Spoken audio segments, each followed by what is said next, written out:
Welcome to an architect and a DJ build a home podcast. I'm the architect. I'm the DJ. Speaking of DJing, I remember this was when I just started out on radio years ago. It was a different time and place. Today, when it comes to radio, when a DJ goes on radio, he's got the entire, they have the entire playlist made out for them. They know exactly what's going to play, where it's going to play. When I started out, there was nothing like that. Most of us had an idea of what we were going to play. So you have your bunch of songs. Okay, today on the show, this is what I'm playing. But it wasn't really in any particular order.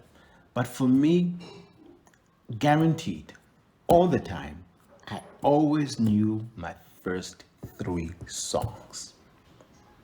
I knew the first song that I was going to play, and because it needed to flow, you know what? It needed to flow in a certain way. So the first song would flow into the second song, and then the third song, and then we were in the groove. Everything that came after that.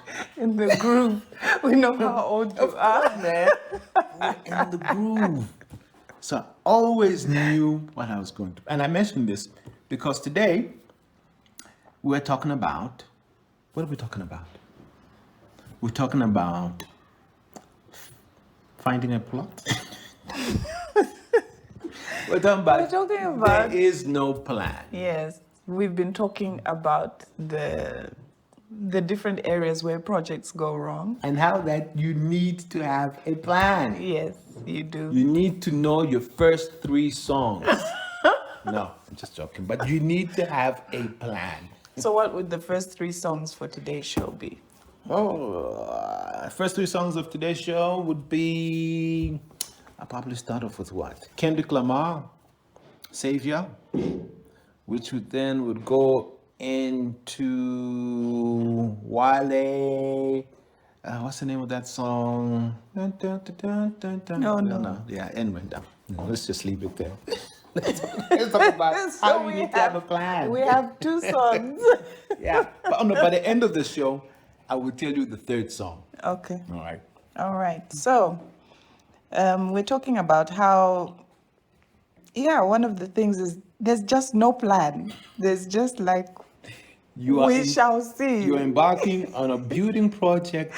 And you have no plan whatsoever. You're just like, okay, I'm going to do this. So today, what we'll do is just run through the steps. Yeah.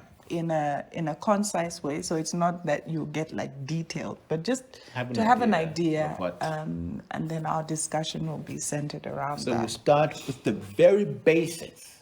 Okay? So the very basic thing is find a plot. So you're securing a plot, and it might interchange with the second point, but yeah, the first thing is find a plot. And when we say find a plot, don't just have dreams of, this is where I'm going to be. You have to have a document. Yes, you need to secure it. You have to have something that says you are the owner, or you have permission in order to build on this plot. You have an actual piece of land where you're going to build. You've got a piece of land where you're going to build, a document that says you're the owner, or you are allowed to build there. And the second point, which I said can actually come before, is defining your vision and setting your goals. And they can be done interchangeably. So when I speak about this a lot, and when I speak about defining your vision, you need to sit and really think through, okay, what is it that I want to build? What is it that we want to build? Yes. What is it that we want to build? Oh, we've stopped talking. We've stopped saying I. What is it that we want to build? What is it that we want to build? What do we want to achieve? What should what we build do for us? So you want to think through, once this building is done, you want to have an image of what success looks like to you. So it could look like you want a lot of space. you want a lot of space, and you want to be able to entertain. You want a place for a growing family. It could be that you want a compact place, you travel a lot, you want something easy to maintain.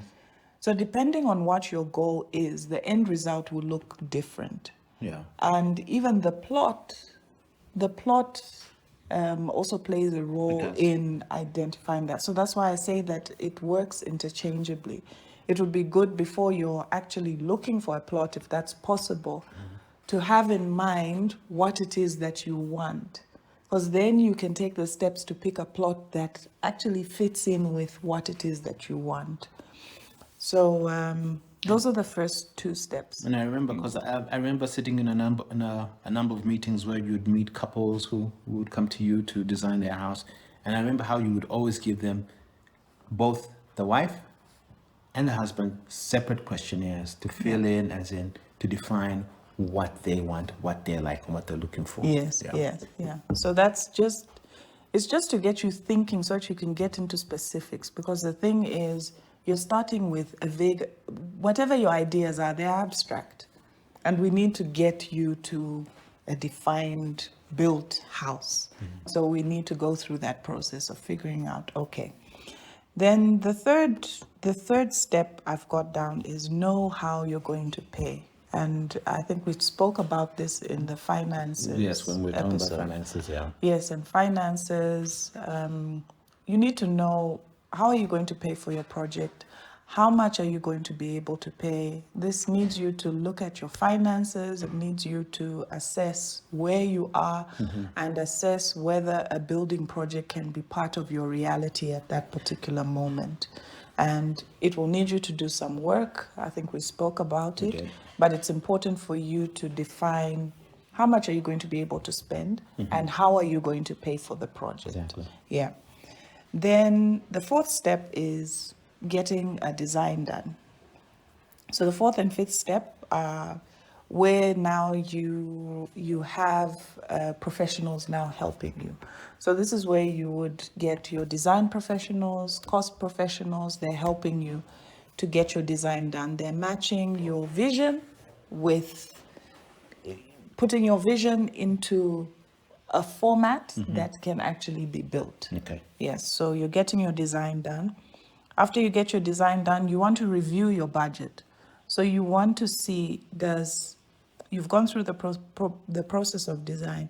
Does what has come out, does it match what you said in step 3 of how much you'd be willing to pay? If it doesn't, what adjustments can you make in order to get there? So you need to think of these processes not as a single line, but an iterative process. So you'll be doing a back and forth and saying, okay, how can we adjust here? Maybe we need to move here. Oh, it costs less than I thought. Maybe I Nice. can do it big, make it bigger. It's not always negative. Yeah. Maybe I can make it bigger. So yeah, reviewing your budget. Then the next step is getting planning permission. You can't start building until you've got permission. And planning permission is given by the local authorities. So like in Lusaka, it's Lusaka City Council. If you're out beyond Lusaka, like Waterfalls area, that's Chongwe. So you need to identify which area your plot falls under, and you submit to that local authority. And there's certain pieces of information that they ask for, which include drawings that they want to scrutinize and see whether the development that you want to do on your plot is within the planning regulations.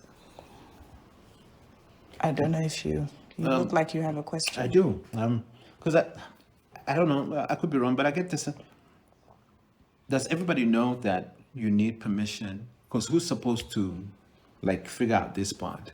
Because you could assume that maybe people who are building know this, but what if they don't know?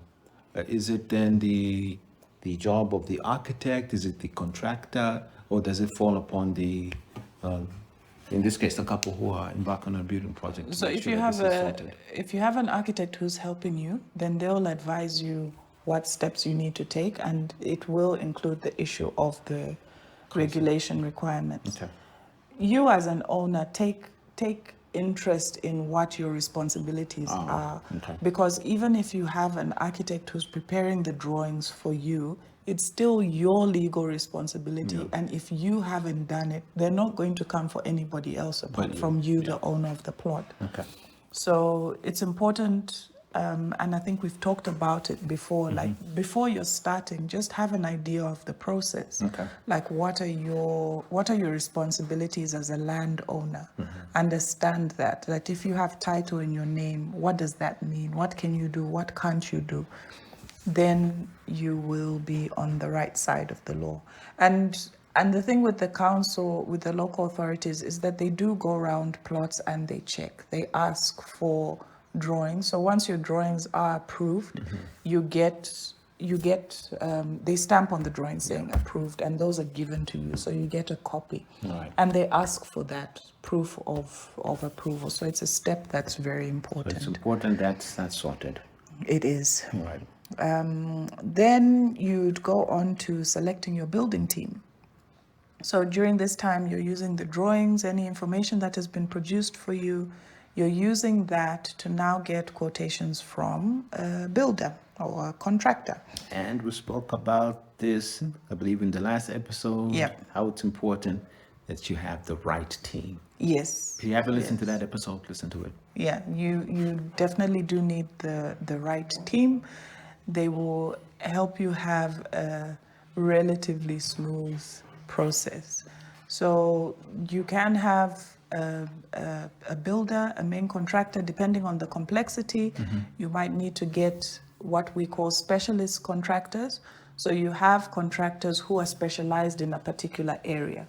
So like say, for instance, for kitchens, you see it a lot. There are specific companies that just deal with installing kitchens. So that would be a specialist contractor for that.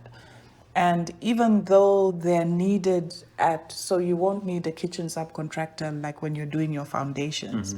You'd need them later on in the process. It is good for you to just have an idea of who's there, for you to get quotations, to just find out, speak to them about your project, understand who you need in order to complete your project and start speaking to them early. That helps in getting your project coordinated well when it comes to the construction stage. Okay. Yeah. So after you've selected your team, you've identified who your contractor is going to be. If you need specialist contractors, you've also identified them, or you're in the process of doing that. Then preparations start on your plot. So you basically hand over your project to your contractor. And activities like setting out, we call it setting out, which is basically mapping. So now we're going from the process of taking our drawings, whatever's on our drawings, and we want to now put it on the ground. Yes. So setting out is the process of mapping out the outline of your floor plan, so that they can now start doing the foundations and preparing for the building. And during this time as well, there's also site establishment, what we call site establishment. So the contractor is now preparing himself for this build, where the toilets for the workers going to be, where they're going to be cooking and eating, where are materials going to be stored. And for a residential project, it's most likely that you as the owner are very much in control of these different aspects. So you have to think through that, okay, what's the best way for this to be arranged? Okay. You'll be thinking of things like, how are you going to secure your site? How are you going to, like, where is it that any builders, any workers are going to use the toilet? You know, those are things that you are responsible for looking for just sorting out and looking at. So you do play an active role in this. So once the plot is prepared, the construction starts. And construction has many different phases. You start with your foundations, which is the base. It's a very important stage, but it doesn't seem that way because you're burying everything underground. But it's a very important stage, and lots of problems happen with houses that don't have very good foundations. Yeah. So you do your foundations, and then you build up. They'll do the floor slab. You basically do what we call a gray shell, which is your house without any finishes. Then the house is sealed up, all the windows and whatnot, so that now finishes inside can be done. They're protected from the elements. You don't have any water damaging them, and then you finish up, and then the house is handed over to you. And the final step is you moving in And enjoying your home. and enjoying your home. But what is common, and I just wanted to add it as an aside, what is common in larger construction projects is that once a project is handed over, you have a period where you're looking out for defects. Yes, so anything that's as a result of poor workmanship. And that's included in a contract that you have with the contractor. Yeah. So you're looking out for these during a period which can be anything from 3, 6 to 12 months. Ideally, you'd include a rainy season so that if it rains and it leaks, you can leakages, actually you can sort them identify out, them. Yes, the contractor is obliged to come through. But in order to have that, you do need to make sure that you've got good contracts. Yeah. You've got something in writing that compels the contractor to come back and say, if this is not done properly, then you have to come and do this and do it at your cost. Okay. Yeah. So that happens when you move in. So you have a period of where you're like monitoring what's happening with your house, and hopefully you won't have too many issues if you've actually picked the right team. So all in all, that's the main process. Very simplified. I think this gives us more work to do for more shows, just to does. break down each part, to go into more detail. But that's generally the process. So real quick, that it would be find a plot, define your vision and goals, know how you pay, get a design done, Yep. review your budget. Yes. There's permissions and permits, select your building team, prepare your plot, Yeah. get working, that is get building, Yeah. and finally, when it's all done, Enjoy. you get to enjoy your home. Yeah. I wish it was as quick as that in real life. It usually is. It's not. I lie. It never is. It's not, but that's generally How it should be. how it goes. Okay. Yeah. Well, Yeah. hopefully someone will get to experience this. And listen, let us know how it's been for you. If you've already done it, or you're embarking on a building project. Yeah, share with us how your experience has been with Yeah. all of these things in mind. Yeah. With that said, You the show. said you'd have the last The song. last song. So I started off with Kendrick Lamar's Savior. I forget the name of that song. The third You haven't song. done this DJ thing in a long I haven't time. done it in a while, but the last song would probably be God's Body. God's Body Yes, God's Body. That's the name of the song. by Lucky Day. okay. All right. And that's how we end this show. Yeah. An Architect and a DJ Build a Home podcast is a Home Build Zambia production, recorded and produced in Lusaka. The show is hosted by Kalenga, he's the DJ, and me, Mphangela, I'm the architect. Video recording by Sharon, music by Bless the Creative, technical support provided by Bless the Creative. You can find us on Instagram at home_build_Zambia or on our website, homebuildzambia.com, or contact us by email, podcast@homebuildzambia.com. Thank you for listening.